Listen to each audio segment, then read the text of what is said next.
Coach. Right.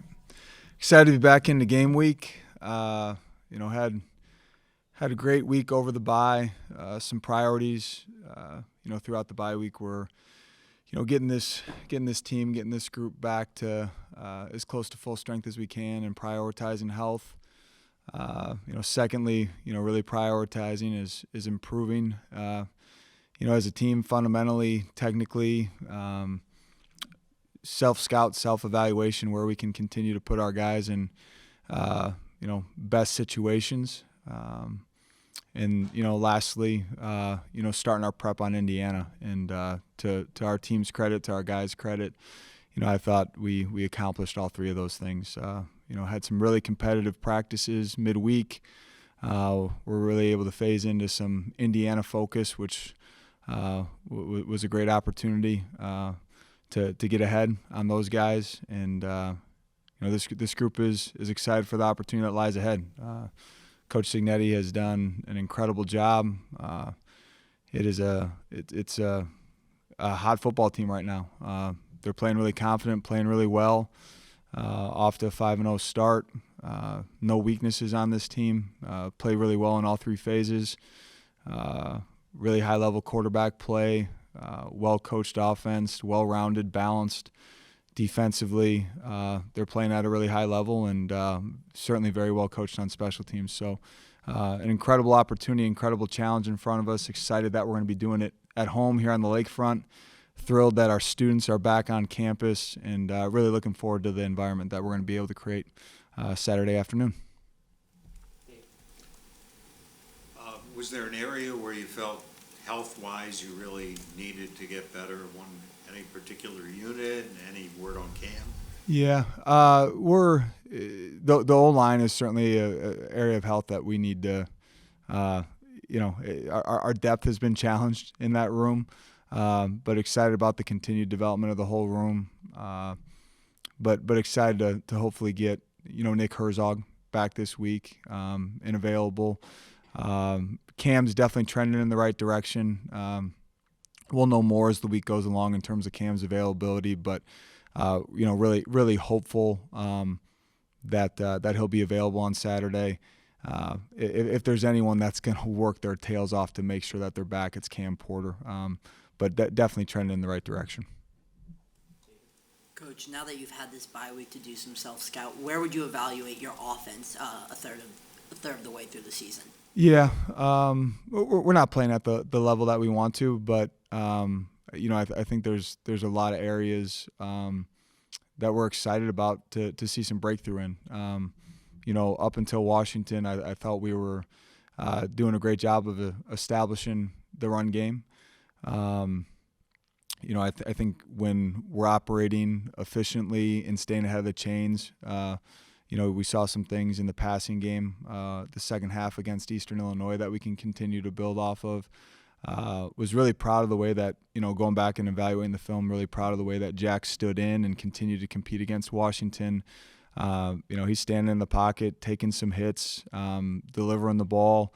There were opportunities out there in the passing game that we didn't convert on. And, I think the critical piece for us offensively is making sure that guys continue to be urgent in their prep process and their preparation. But we have such a prideful group that knows there's more within us, that there can be a certain level of pressing at times, and we just need to take a deep breath, take it one play at a time, execute. And I think areas that we can help our guys do that is, number one, consistently establishing the run game, which we did in the first 3 games, and utilize that as an asset to open up other areas of our offense. How much of the struggles would you count to scheme versus execution? I think one thing myself and our entire staff will always self-evaluate is, it can be really easy as a coach to point the finger and say, oh, we need to execute, or, this person needs to play better. And to be honest with you, that's kind of like a, passive way of pointing fingers. I think there's always things that we can do as coaches to put our guys in better situations, and that's in all 3 phases. I think the best coaches, can have one of the best stat lines they've ever had as a coach and still find areas that they can put their guys in better situations. I think our staff is constantly finding those areas to improve. I think the balance in that, David, is making sure that you're not trying to come up with the perfect call or the perfect game plan and allowing those game plans to balloon. And now you're almost putting too much on the guys, and now they're playing slow. And especially coming off a bye week, I challenged our staff yesterday. I said, the thing that will not happen, we're not going to let this game plan balloon on us just because we have more time to put into it. At the end of the day, we got to create comfort calls. And, if we call the same thing 5 times, great. If it's working, keep going back to it. And but it certainly was a great opportunity for us to evaluate all 3 phases where we're at, do a lot of self-scout, self-study, and find areas that we can put our guys in better positions. Coach, do you have any updates on Carmine Bastone's status, and how have you seen him sort of embrace his role as a captain and as a leader from the sidelines thus far? Really proud of the way that he's handled this. I mean, everyone in this room is aware of how hard it is, to not be available to play, and especially someone as competitive as Carmine. That has not been easy on him, but never once has hung his head, has taken a very active leadership role, whether it be in meetings, practice, on the sideline during game day, has truly embodied that captain role. Like I said, it's we were hopeful to have Carmine back at this point, but just a finicky deal that he's dealing with, and making sure that he's back to full strength before he returns to play. He's probably doubtful this week, but again, we are anticipating a return here, sooner than later, and certainly cannot wait to have him back out on the field. When you made the quarterback change from Mike Wright to Jack Lausch, one of the things you talked about was the importance of protecting the ball, limiting turnovers. Mm-hmm. Against Washington, it seemed like Jack sometimes pulled the ball down late. Do you think it's in the back of his mind, when you're asking him to play free and with confidence, do you think it's kind of a conflicting message to ask a young quarterback to also be so mindful of avoiding turnovers? Yeah, and that's why I don't use language like avoiding turnovers. It's value the football. You make a convicted decision and let it rip. But don't be reckless and put the ball in danger just to try and make a play. I think for the most part, Jack did a great job of that. Other than the 2-minute drive, at the end of the half, I think Jack did a good job of valuing the football, and I think we've done a good job of not sending a conflicting message in that regard.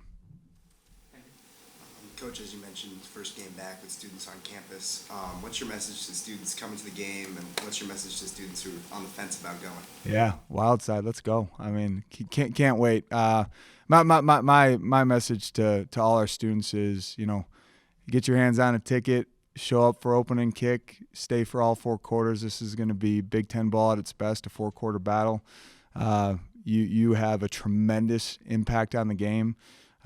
We've seen that firsthand at Ryan Field. We've seen it firsthand in Welsh Ryan over the last couple of years.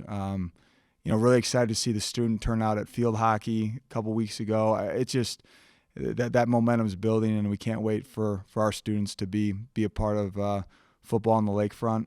And if you can't get your hands on a ticket, come be a part of game day. I mean, there's so much incredible things going on campus on Saturdays in the fall right now, and we want you to be a part of it. Coach, you talked about how the team had done a good job establishing the run game before the Washington game. Even with that game, you guys are still averaging 4.8 yards a pop on the ground. What do you think you need to do to get back to that form that you had against Duke and Eastern Illinois?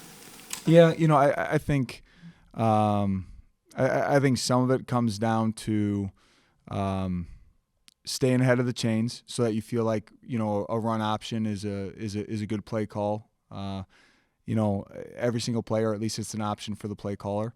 I think doing a great job defensively early in the game of not creating a situation where when we're trying to make up, coming back from 2 scores where, again, the play caller feels very comfortable in the sense that it can just be you're not chasing points, which you never want to be in that situation.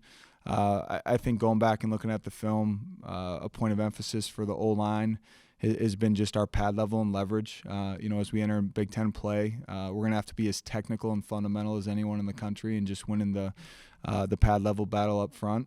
And, obviously Joe Hyman and Caleb Komalafi and those backs are guys that we really believe in. but also excited for the return of Cam Porter. You know, he's such a critical piece of our run game. I think all those things factor in. Does the way Indiana has played to this point, not just the winning, but the way they've won, does that add kind of an extra layer to this game? They come in undefeated, and it's a chance to not only win a Big Ten game, but beat an undefeated team. Yeah, no, I think it's there's a lot of excitement around that. It's our first Big Ten home game of the season against clearly a very well-coached, talented, winning football team right now, and you know, it's no surprise to me that they're having the success that they're having. Coach Signetti has been able to, you know, do this at multiple stops to get teams playing at a really high level very quickly. Has clearly done a good job of bringing in, you know, a lot of transfers that fit their scheme and fit their culture. Bryant Haynes, their defensive coordinator, is someone that I've worked with in the past, is a close friend, tremendous coach. You know, just the job that they're doing, you know, is no surprise. But it definitely, you know, adds a extra layer of there's no doubt that they have our attention. I mean, the job that they're doing, the way that they're winning, the way that they're closing out games. This is a very talented football team that's playing at a really high level. Coach, Northwestern led up the most total yards and rushing yards against Washington a couple weeks ago. There were a lot of missed tackles. How do you expect your defense to regain confidence following that loss in the bye week?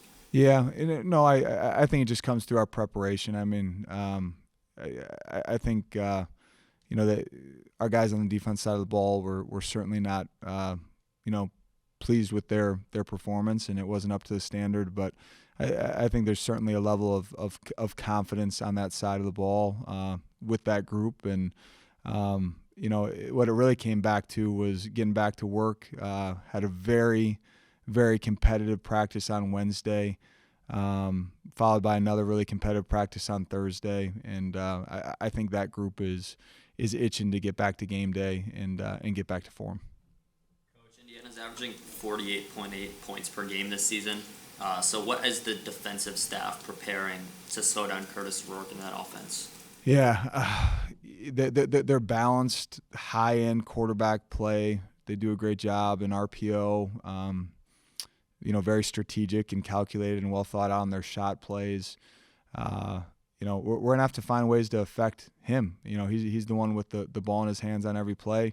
We're gonna have to force him to process post snap. We're gonna have to find ways to affect him in the pocket.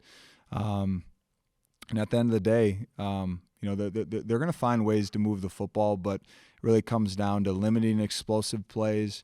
And when they do get down in the tight zone and red zone areas, we got to do a great job, bow up, and force them to kick field goals. You know, if they put a drive together, let's make sure that it results with an attempt at 3 points, not a touchdown. And Coach, talking about finishing drives, the Washington game was the third game out of 4 this season where the team has come away not just with only 3 points, but no points at all in the red zone. What are you and the offensive coordinators and the offensive staff looking at to try and fix that? Yeah, I think it's a combination of a lot of things. You know, part of it is execution on special teams. When we have opportunities to kick field goals, let's make sure that results in points. You know, I think it's, you know, a level of execution and also a level of, you know, finding what we do best in that area of the field that our guys are really confident in that we can execute.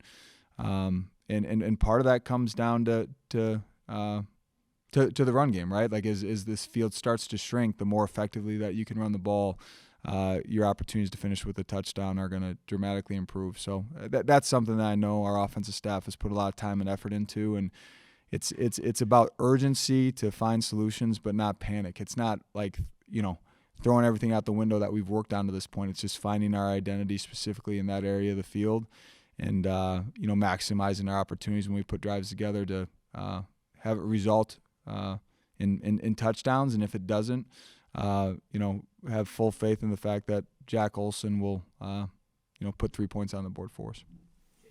Coach, last year you guys went from 1-11 to 8-5 in a bowl win. Thus far, Indiana was 3-9 last season. Now they're 5-0, ranked, and they've been winning games in pretty emphatic fashion. From your experience, what goes into a turnaround of that nature, and what does that say about just the job that Signetti's done thus far? You know, I think the thing that's most impressive about the job that they've done, you know, it is a very different roster, right? I mean, a lot of transfers that are contributing at a high level for them, and I think that that's not taking any credit away from it. To be honest with you, I give them a tremendous amount of credit. That is not an easy task, especially in your first year. But their ability to establish an identity in all three phases, the ability to establish a culture and to have a group that's playing really well together is a credit to Coach Signetti, his entire staff, and the group of young men that are there at Indiana. It's a tremendous turnaround, and they are certainly off to a hot start. And like you said, not just winning football games, but winning them in emphatic fashion. You mentioned Indiana's ability to add to the transfer portal a lot. Here at Northwestern, there are a lot more restrictions. You've done it more selectively. Is there any, I don't know if jealousy is the right word, but when you see Indiana's turnaround, is that something you wish you had more freedom here? No, I think, you know, again, credit to, you know, Coach Signetti and those that hired him. You know, he's had the ability to, I mean, he showed it in his time at Elon, his time at JMU, now his time at Indiana. You know, that's how they chose to build this year, and we'll see what their philosophy is moving forward long term in building the program. But a credit to them. I think the thing that we are absolutely convicted in, myself leading that charge, is that you know, for us to win the Big Ten, we're going to have to out-develop people and out-team people. And I think the best way to do that is be fully committed to high school recruiting and developing young men over the course of 4 and 5 years. In that model, we're going to have to do a great job of retaining our best moving forward, and then, you know, selectively bringing in the right transfers. And a credit to the job of our scouting staff. You know, Ben Bryant was an incredible take as a transfer. A.J. Henning. You look at the job that R.J. Pearson has done. I mean, for us to say that, you know, the transfer portal hasn't been good to us, I would argue our starting left guard right now, Cooper Lovelace, you know, has come in and done a really nice job for us. So, you know, it may not be as in large-scale numbers, but we'll continue to use it as a resource to enhance our roster where we need to. Coach, after a loss, your team has found a way to bounce back each time since you've taken over the program. What does it say about the culture that's been in this program, and how do you look at it from this year's team of the resiliency they've shown throughout the bye and now getting ready to take on a ranked Hoosiers team? It is a direct reflection of the character and fabric of the young men that are in our program. Like I know you hear this and it becomes redundant, you know sitting in press conferences like this, but just the way that our guys respond, take ownership. And it would have been really easy. You know, Tuesday's practice was just a developmental practice with a bunch of our young guys, really spirited, really competitive. Wednesday could have been a situation where we're pulling teeth to get our guys going. Is there, you know, Coach, you said we're worried about our health. Well, we were, you know, on Monday, Tuesday, and are still on Wednesday, but we're going to take a 14-period practice and we're going to go compete our butts off, and they did, and they got better. I told them at the end of last week, we won this week. We set out to accomplish some goals, and we achieved those goals. But that doesn't happen everywhere in the country over a bye week, and it's a credit to our guys' response. And now the challenge is to have a great week of prep for Indiana, and be at our best on Saturday. A few more, Brendan. Coach, earlier you talked about how you want to get Curtis Rourke off schedule for some processing post-snap. The defensive line has been incredible at getting pressure, top 20 unit in sacks. What are you looking at to make sure that they can get in the backfield and force Rourke to do some of that late processing? Yeah, they've done a good job of protecting him. He's done a good job of getting the ball out on time. It all ties in together. And I know we've talked about this before, but the more that we can force him to process what he's seeing in the back half post snap, the longer he should be required to hold on to the ball. Which buys time for our pressure to truly affect them, and vice versa. The more that we can consistently get pressure, especially early in the game, and make him feel like he doesn't have a clean pocket to stand in, hopefully leads for opportunities for him to put the ball in some spaces that we can attack the football and create some takeaways. But to his credit, and everyone around him, to their credit as well, they're playing at a really high level. And you could see it in the first half against Maryland. Uncharacteristically, they turned the ball over a few times. I think Maryland in the early stages of that game plan was doing some good things to certainly affect them. But again, we've seen some good quarterback play so far this year. He has clearly impressed me more than anyone that I've watched on film so far this year. He's doing a great job, and the guys around him are doing a great job of supporting him. Coach, Luke Akers averaged a season-high 43 yards per punt last game against Washington. What have you seen from him dating back to camp that have allowed him to not only win the starting job from primarily being a backup last season, but also to have the success he's had thus far?